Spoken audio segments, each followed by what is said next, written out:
What is it that gives your life a sense of meaning and purpose? Because once you find that, it puts you in your power place. See, if you know what your life work is, I encourage you to start working on it. If you can't do it all at one time, do just a little bit of it. And if you don't know what it is that you showed up to do, if you don't know why you're here, I encourage you to find out what your purpose is here. What is the meaning of your life? What will be different? Have you ever asked yourself that question? I've done that. I remember coming from a friend of mine's funeral, and I was reflecting on how much time I had left. And I went for a walk in a park thinking about this guy whose life was so promising. And I mean, he wasn't an old guy. He was quite young, in fact. And I thought about all of the things that he said he was going to do, and he never got a chance to do those things. And I started thinking about my own life and how much time I had left to do the things that I would like to do. And at that time, I wasn't sure what my life purpose was, what my life's work was. I wasn't sure about it at that time. And I thought about it quite a lot. I had some idea, but I wasn't convinced. That I don't think I felt worthy. I didn't believe that it could be me to do this kind of work that I'm doing right now. And I say to you that if you begin to take a conscious effort to find out what it is that you're supposed to do, I say that it can literally save your life. I said that it can literally save your life. 85% of the American public, according to recent studies, are going to jobs that they hate, working on jobs that do not challenge them. They get sick thinking about going. Because, see, when you go to a job and you already know how far you can go, you can already see that proverbial glass ceiling. See, when you're going someplace and you already know how much you're going to make, you already know how far you can go, you're in a dead-end position. It erodes your self-esteem. It lowers your sense of yourself. It creates an inner turmoil. It creates an emptiness in you. So I say that your life is worth finding what it is that you're supposed to do. And I'm not saying quit your job. I'm saying find it and do just a little bit of it. Just start working at it just a little bit, but do find out what your work is and hold on to it, and don't let your dream go. Don't let it go. See, and here's something else I want you to begin to look at. Why is it that most people don't pursue their dreams or don't do better than what they're doing if they're capable of doing it? I think that many of us don't go the next step because we don't know what to do yet. And I say that the reason that we don't even explore the possibility of what to do is because subconsciously we don't believe that it can happen for us, and we don't believe that we deserve it. So here's what I'm suggesting. How much time do you spend working on you? How much time do you spend every day working on your dream? In the last 90 days, how many books have you read? In the last year, what new skill or knowledge have you acquired? What kind of investment have you made in you? So I'm saying that as you begin to look at where you want to go, if you want to make it today, and things are changing so fast you have to literally run to stand still, I'm saying that you've got to make some conscious effort to begin to work to develop you. Here's something else. Most people are not living their dreams because of fear, ladies and gentlemen. Fear, limited vision, and lack of self-esteem is what keep most people doing things they don't want to do. The same reason that people stay in relationships where they're abused or they're unhappy or it's unfulfilling, they can't see themselves beyond that relationship. They can't see themselves enjoying life without that person. They think that this is all that they can do. The same reason that people get stuck at a certain level in life, they can't see things being better for them. And they think that this is it and this is all they deserve. This is all they've ever seen. It's been passed on to them. And they think that this is it for them. Oh no. I was looking what Dr. Blanton Smiley Blanton, who was a colleague of Dr. Norman Vincent Peale. What he said about fear, he said, fear is the most subtle and destructive of all human diseases. Ladies and gentlemen, fear kills dreams. Fear kills hope. Fear put people in the hospital. Fear can age you. Fear, ladies and gentlemen, can hold you back from doing something that you know within yourself that you're capable of doing, but it will paralyze you. And it seemed like you're in a hypnotic spell. And I ask you a question, what is the benefit? What's the benefit of allowing fear to hold you back?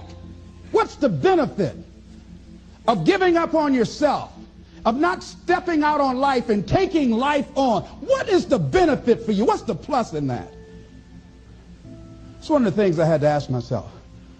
So I didn't want to make any mistakes. I wanted everybody to like me. I wanted to be perfect the first time I did something. It's not going to happen. You're going to make some mistakes. You're going to hurt some folks' feelings. You're going to create some enemies whenever you decide that you want to begin to take life on.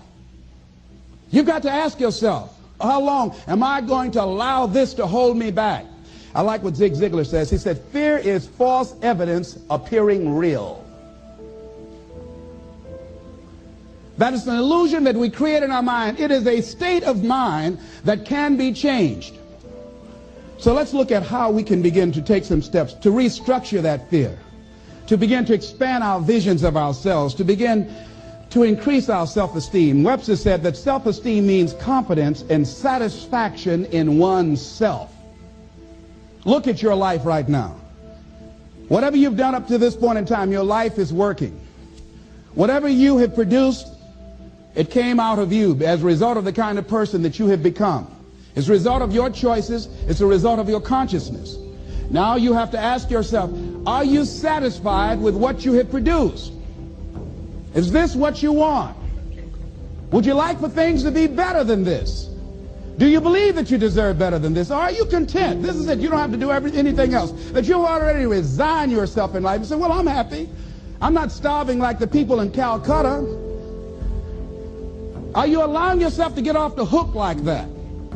Or do you believe somewhere in the back of your mind or in your heart that there's some other great work for you to do? There's something else that life has for you. And that's why you're here.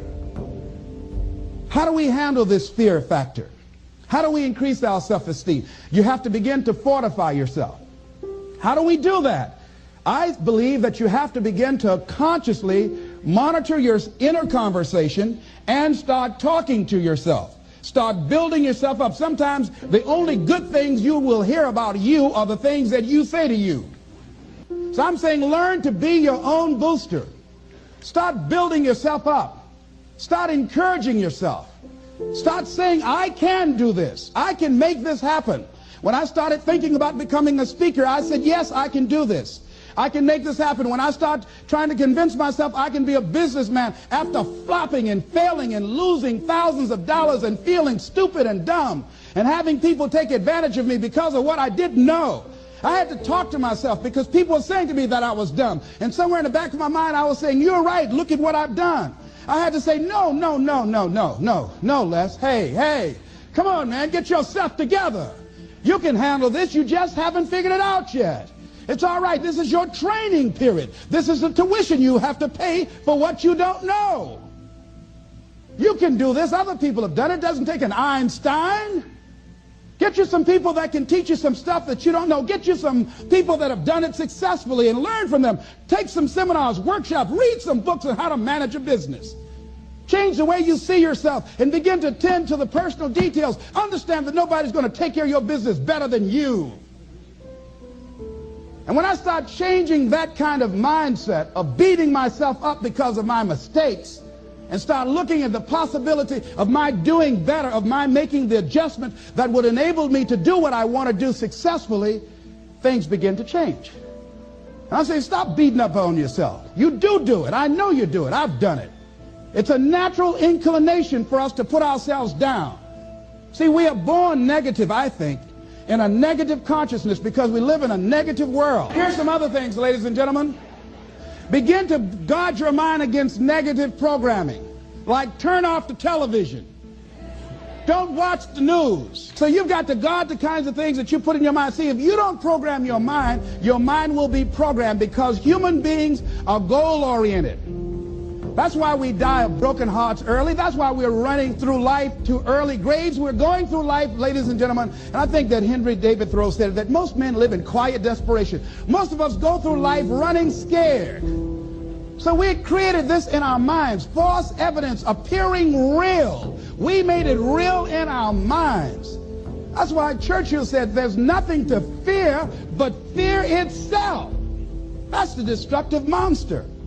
So turn off things that can contribute to your fear. Turn a deaf ear to people that all they can do is talk about how negative things are, because they have bought into the consciousness of the world. Start attending workshops, seminars, listening to tapes on a daily basis to begin to recondition your mind, to retrain your thinking. Faith comes by what? Hearing and hearing and hearing. Listen to things that can empower you, that can enable you to create a new reality for yourself, in a new life for yourself. You might appear to be strange around most people. You know, most people think you're strange if you're happy today. See, these people have not found their purpose in life. That's why they're grumpy. That's why they're miserable. That's why they're so negative. They're hurting and they want to hurt other people.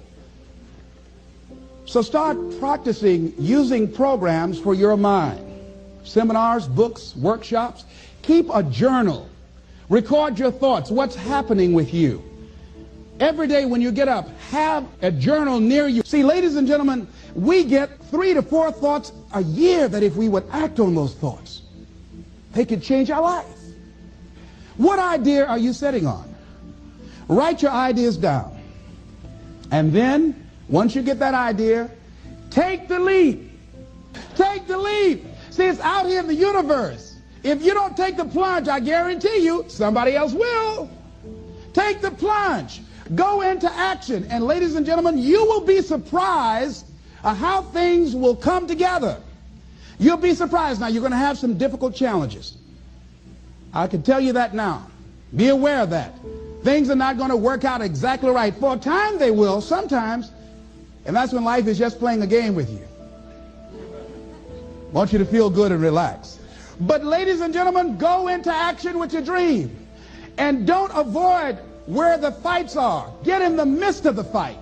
Get knocked down so you can learn how to fight, so you can hold your position. See, most people don't get out in the arena of life because they don't want to fight.